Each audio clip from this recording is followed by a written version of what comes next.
It is a land of contrasts. From vibrant yellow fields of canola in the rural belt to dazzling white slopes of snow in the Australian Alps. From the pulsating lights of a big city festival to the annual migration of humpback whales. From majestic mountains to pounding surf breaks. Australia, the island continent that boasts a formidable red rock anchoring its outback heart.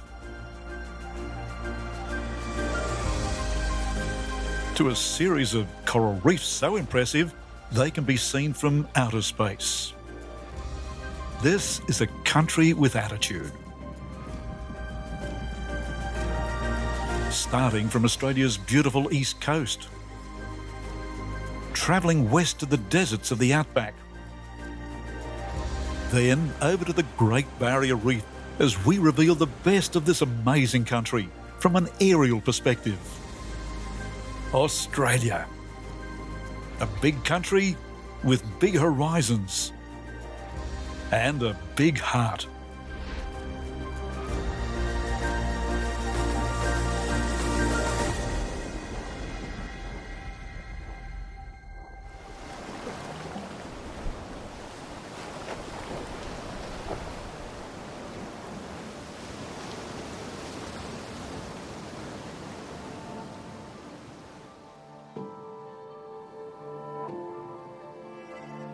The very first thing that impresses you about Australia is its remarkable natural beauty.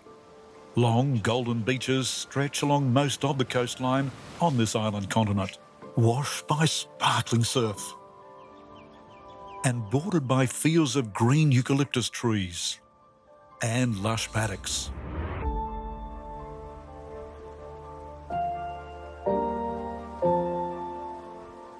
Imposing rock formations stand guard over all this, sentinels to a country with a population of only 25 million, minuscule when compared to the world's approaching population of 8 billion.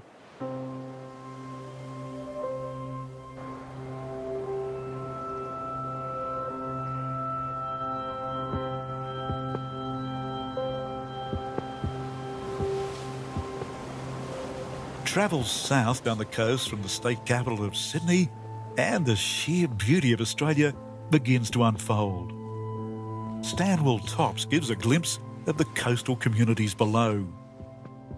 Satellite settlements where many residents catch the train to big city jobs 1 hour north in Sydney.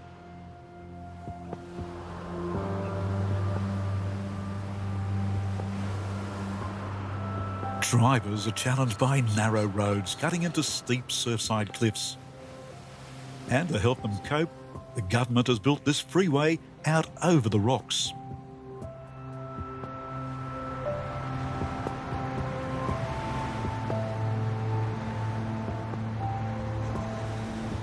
The Seacliff Bridge is a $52 million masterpiece that defies nature to send vehicles speeding along the steep rock face of Coal Cliff, where once they travelled at a far more modest pace.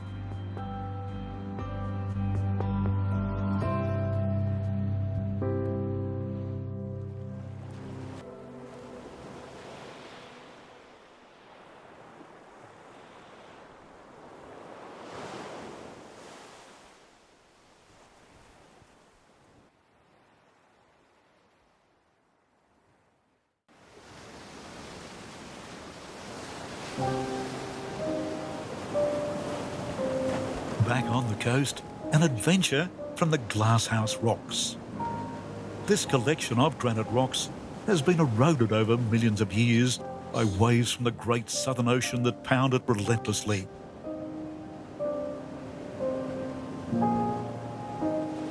Exploring this coastline are a group of riders on e-bikes, part powered by batteries. Into Narooma they pedal, passing a fleet of charter boats that are preparing to head out to sea.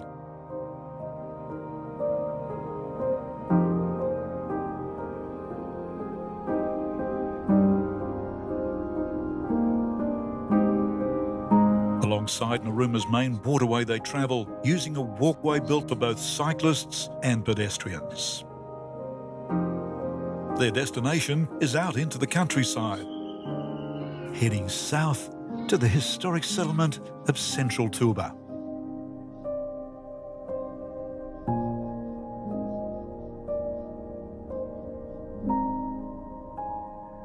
First settled in 1869, Tuba is a perfectly preserved showcase for the buildings that have stood here for a century and a half. These days, Central Tuba's grand old stores house memorabilia for visitors keen to experience a touch of old Australia.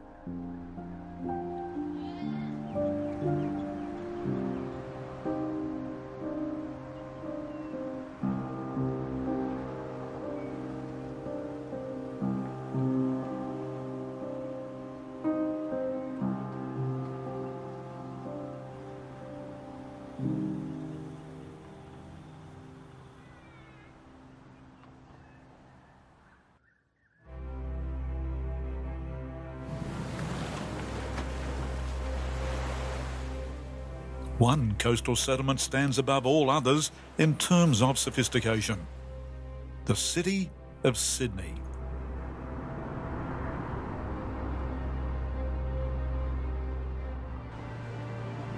It's anchored by two of Australia's best-known icons: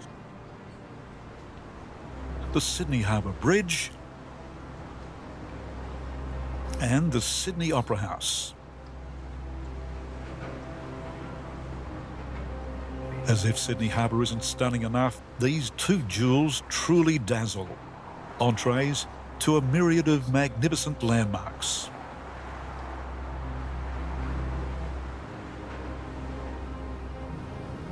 This ferry transports locals and visitors alike to one of the most famous locations.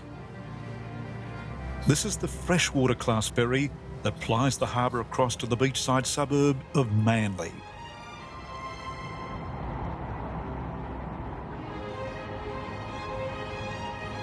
As an earlier operator had touted, Manly is 7 miles from Sydney and 1,000 miles from Care. Manly Beach is regarded by board riders as having the perfect break.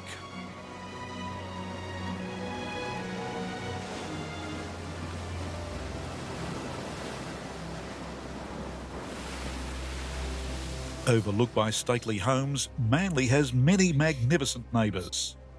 Shelley Beach, an intimate stretch of sand that is well sheltered and faces west away from the coastal winds.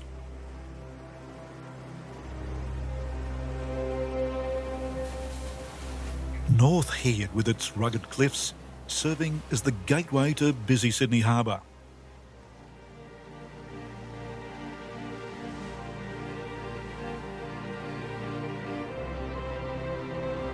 And the Spit, its drawbridge carrying tens of thousands of motorists into their city jobs.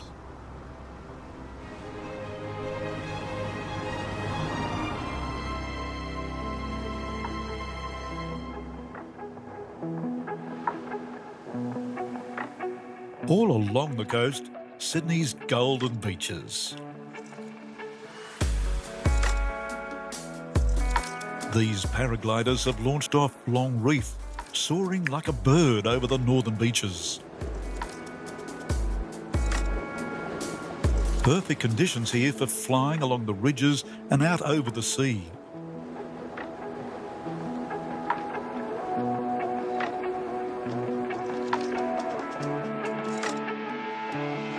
Further south, the exclusive eastern suburbs of Sydney boast their own iconic beaches.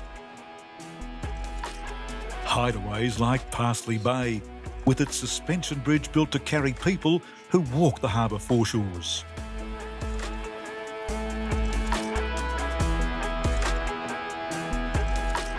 And Bondi, Australia's most famous stretch of sand. There's almost always a reliable, good set of waves here, the result of the crescent shape of Bondi Beach.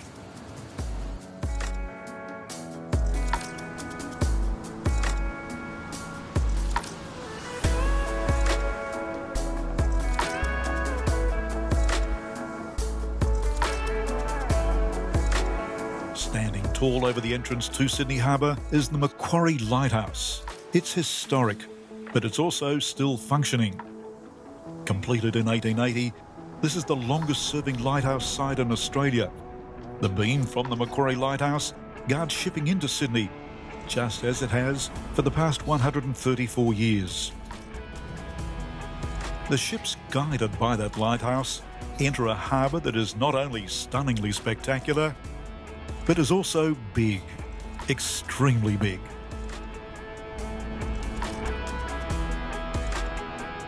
It stretches west almost 20 kilometres, with more than 300 kilometres of foreshores.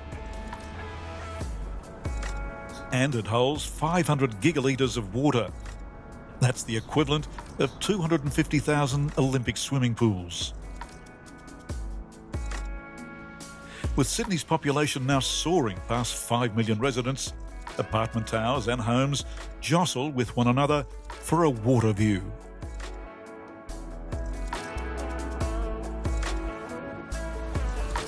Many of those residents work in the city of Sydney, a bustling metropolis that is overlooked by the majestic Sydney Tower. At 309 metres, this is Sydney's tallest structure and the second highest building in the Southern Hemisphere.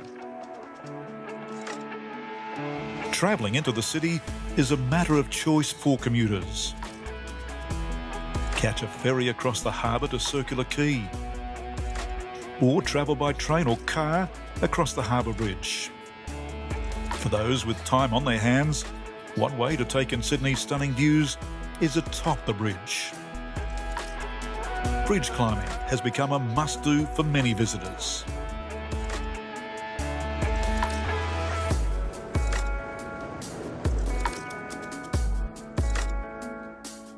It is the Harbour Bridge and Sydney Opera House that are also the focal point of the city's big celebrations. Come evenings in May, Sydney turns on Vivid, a dazzling display of light and music.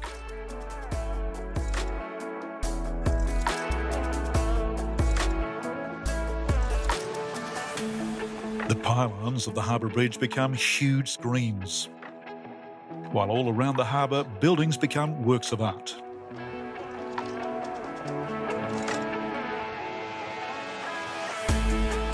Parks take on a life of their own.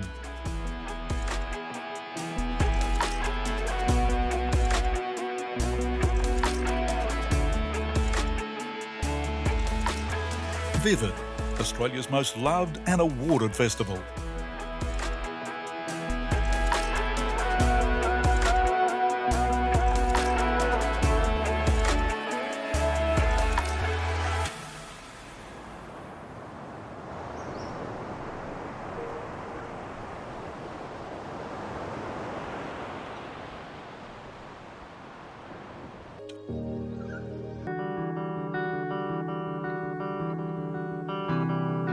Once the Blue Mountains had been crossed, the west of the state was opened up. Lush rural pastures attracted convicts and free settlers alike.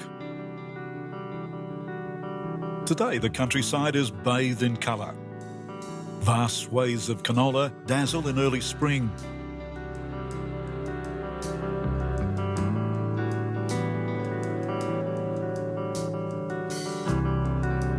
That's grown in sheep country in Australia's southern regions.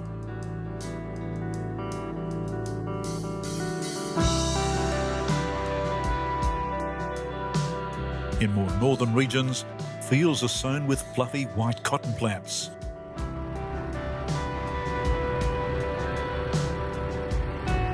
Across New South Wales and Queensland, there are some 1,200 cotton farms, employing 10,000 workers and producing 4 million bales of cotton, a crop worth $2 billion. Across rural Australia, farm machinery is at work. Agriculture accounts for a huge portion of the country's production and exports, with some 350,000 people employed in this sector. This farmer is sowing wheat, Australia's major winter crop. But other crops will include sugarcane, fruits, nuts and vegetables. This crop is pecan nuts, with the majority of their crops in Australia produced under irrigation in northern New South Wales.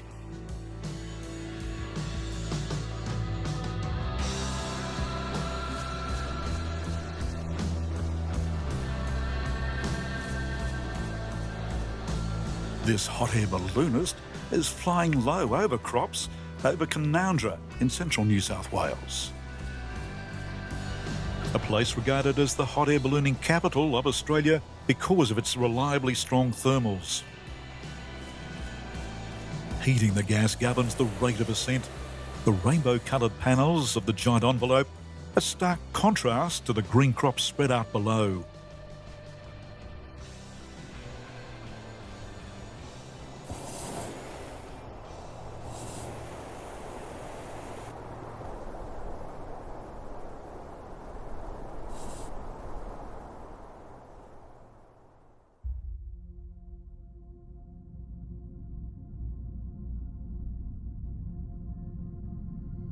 Still further towards the centre of Australia, a magnificent mountain range emerges, the Flinders Ranges.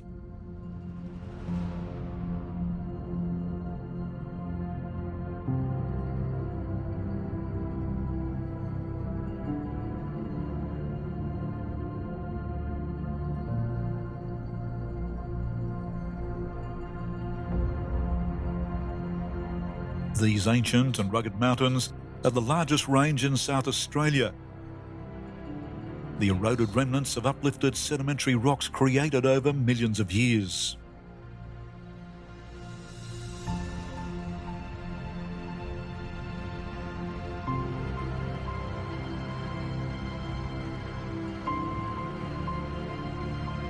These jagged peaks and escarpments are home to ancient fossils, with some of the oldest fossils of animal life ever discovered on Earth.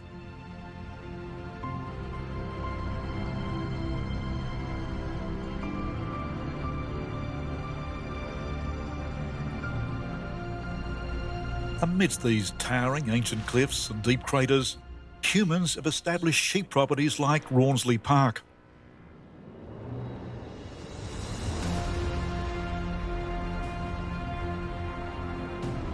A lone motorcycle carries the park's sheep manager and his dog.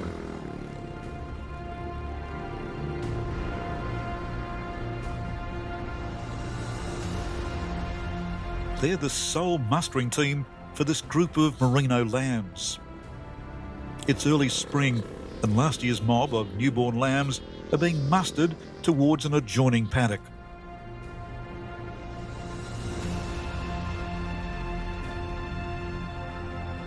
Feed in this semi-arid land is sparse, meaning the property sustains only one sheep every 6 acres.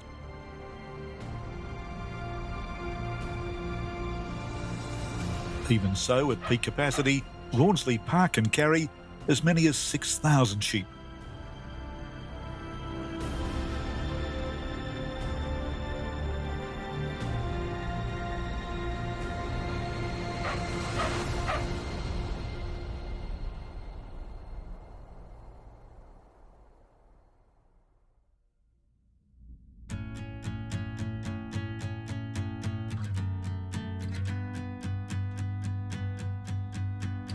Further northwest, the mottled landscape of Coober Pedy.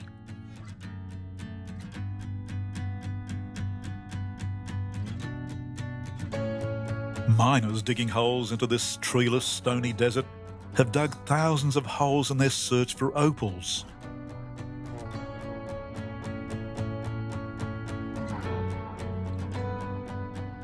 And the dirt they've excavated has created a moonscape of mullock heaps. Such as the huge quantity of opals that have been found here, Coober Pedy has been labelled as the opal capital of the world.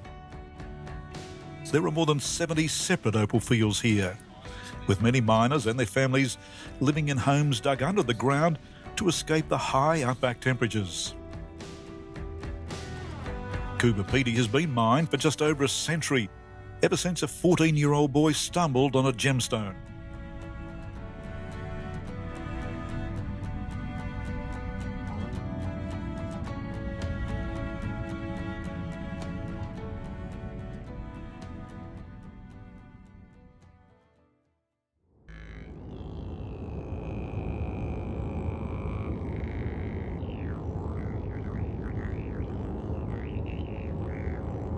Further north, one of Australia's most sacred and recognisable landmarks, Uluru. The giant rock set in the heart of Australia's red centre symbolises Australia's Indigenous past and present. Its cultural significance to Indigenous Australians is the reason people are no longer allowed to climb this 350-metre high sandstone monolith.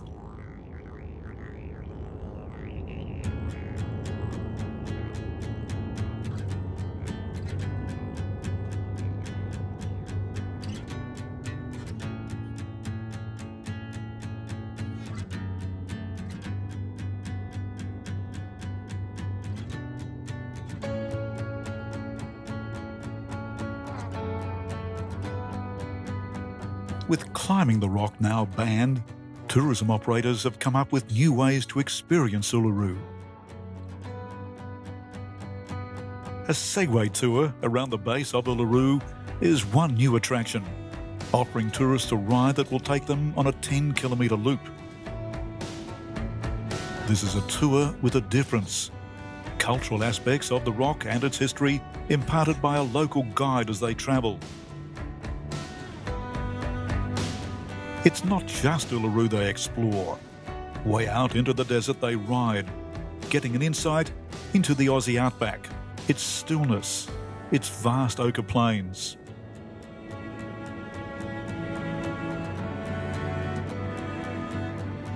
In the surrounding deserts, life is abundant. Australia's tallest bird, the flightless emu, forages for food. These are the world's second largest bird behind the ostrich and can run fast, up to 50 kilometres an hour. It's been estimated there are some 750,000 emus living across Australia. From Uluru, a neighbouring spectacle also dominates the terrain. The soaring rock domes of Canola provide an equally impressive vista. Some 36 separate domes created from granite and basalt make up this natural wonder. Today, Uluru and Canola, which began to form some 550 million years ago, are honoured by UNESCO as a World Heritage Site.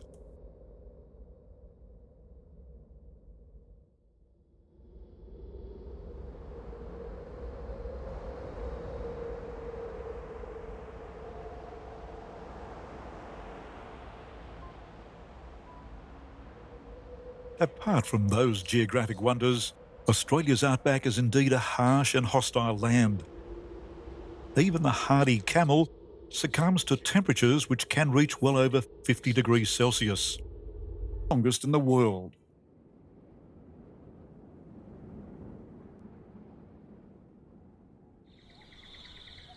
It's in the midst of this seemingly barren landscape, where rain falls very seldomly, that an unexpected sight appears: floodwaters.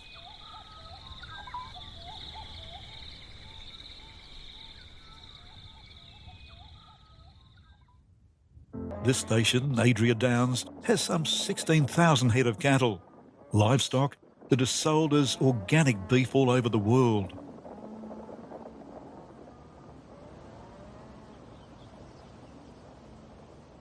The cattle fatten up in these lush flooded plains and command top prices despite the drought, which has been afflicting large parts of the rest of Australia. A figure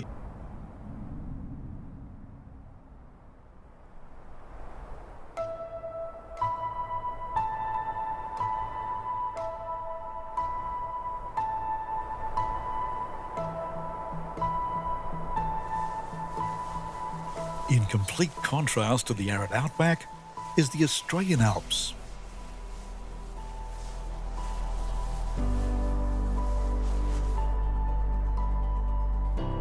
This is the highest mountain range in Australia, part of the Great Dividing Range, and straddles Victoria, New South Wales and the Australian Capital Territory. Come winter, heavy snowfalls transform these mountains. Snowfalls so heavy, they exceed the amount of snow that falls every year in Switzerland.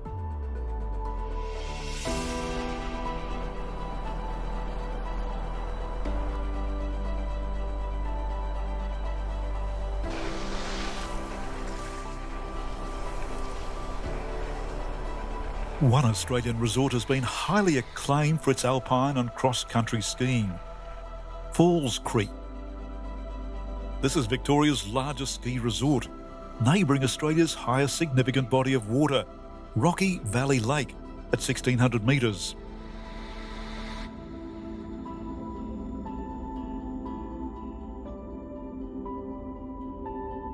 The resort at Falls Creek is ski in, ski out, with 14 lifts providing access to almost 100 runs.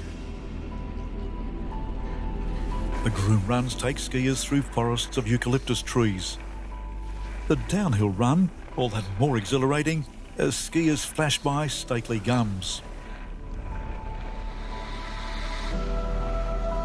One champion skier who's grown up in Falls Creek is Tom Costa.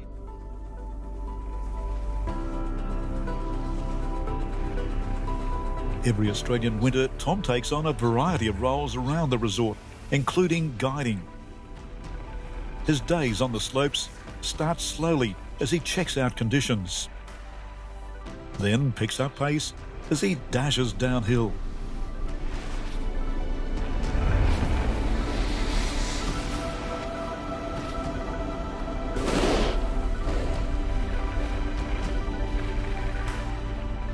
For Tom Costa, it's a breathtaking slice of high country Australia that never fails to get his adrenaline pumping.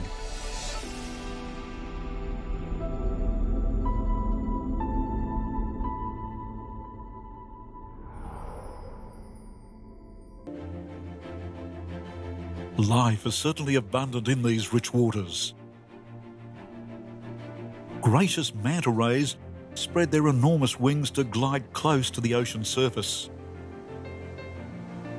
Flocks of white-capped noddies swarm as one to descend on a school of baitfish. And pods of humpback whales swim close to one another as part of their annual migration from the frigid waters of their Antarctic feeding grounds.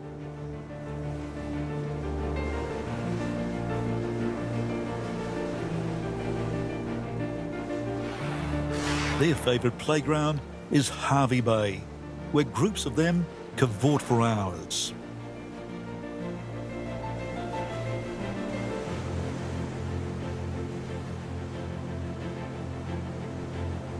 As mammals, they need to breathe air, meaning they'll have to surface every few minutes.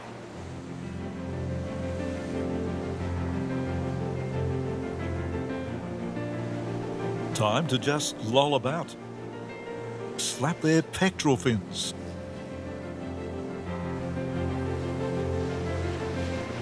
or just cruise. As part of this annual migration, they'll give birth in these warmer northern waters.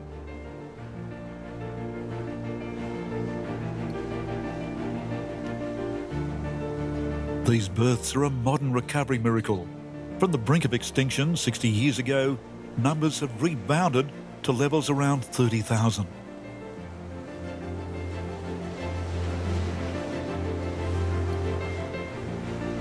The humpback whales and the Great Barrier Reef, both marvels of the modern world.